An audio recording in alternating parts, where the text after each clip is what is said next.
What's up, fantasy freaks? It's time for my round 22 review.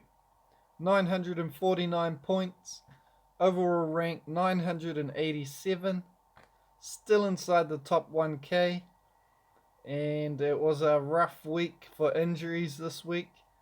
And team lists have been good to me, but Avarillo and Turbo still not 100% sure if they're going to play or not. If those two are out, then I'm definitely struggling. If we're looking at my team, Captain Cleary, he's back, made the trade, and 74 points, first game back, very happy. He didn't do too much to get that 74, so hopefully he can get up to his normal 95 average, and that will be great considering not many people have him now.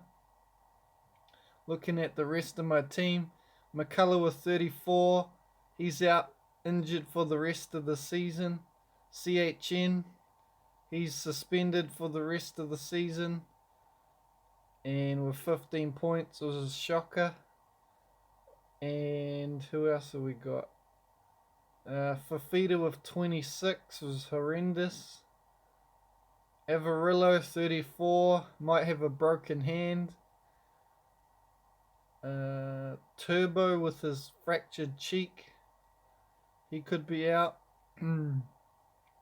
Walsh with 39, and Moses with 31 was poor. The Eels were just hopeless. And Gamble with 34, think he might come back for the last game of the season.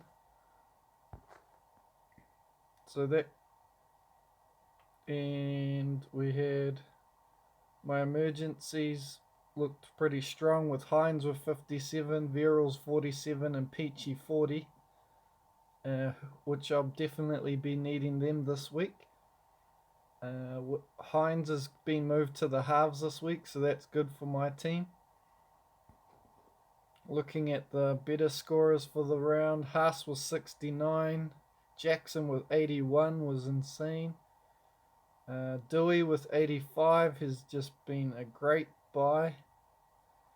Turbo, normal, 83, he's killing it. Manly are killing it. And Burton was 60, very solid considering Cleary's back. So, and Hines with 57 managed to get some good minutes, and yes, very happy to still have him. Verrills with 47, I said his running game's starting to come, and it's definitely going to help his scoring. And Peachy with a little cameo there, 40 points. Hopefully that's enough to get him back in the team, gets at least 40 minutes. And his PPM's really good, so yeah. Looking at my team for this week. So I've made one trade, McCullough out, and Curran is in. He's been in great form.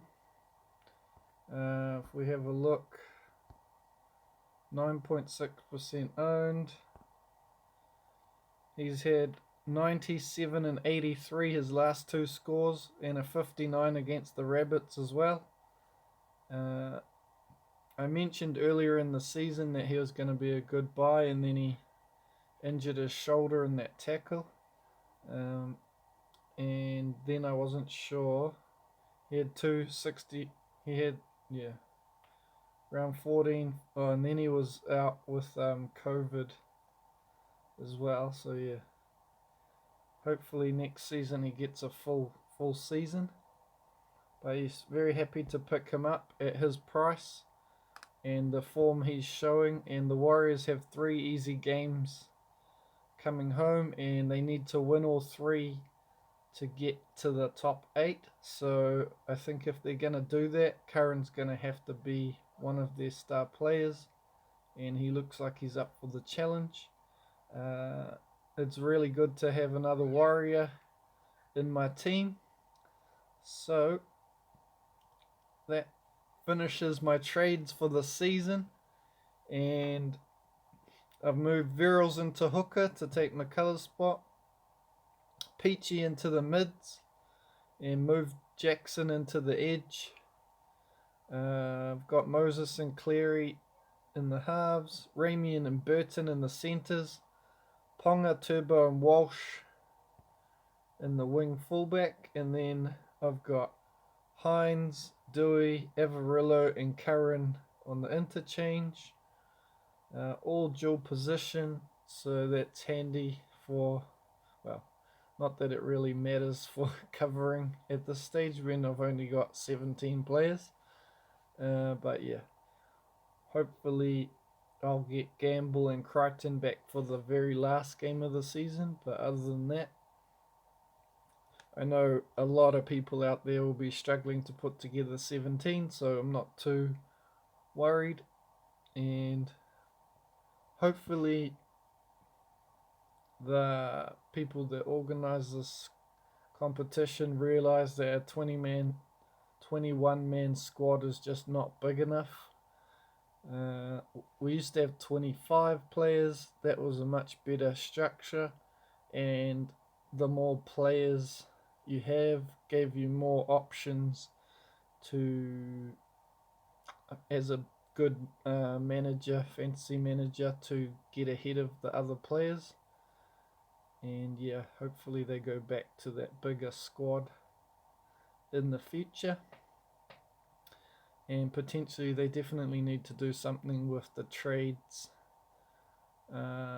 Maybe make it so that you get 2 every week or something, just to make it fun for everyone for the whole season, rather than gets to the end of the season and half the people just don't play anymore because they got no more trades, and yeah, lose interest in the comp really.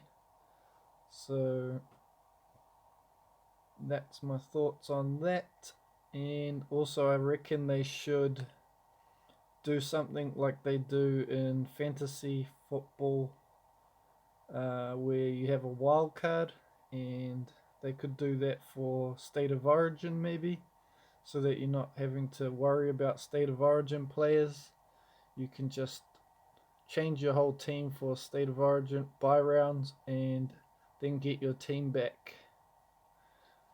And yeah, that would just make it a lot simpler and give everyone a chance without ruining it really. Yep, so that's pretty much me for this week, and I will catch you guys next week.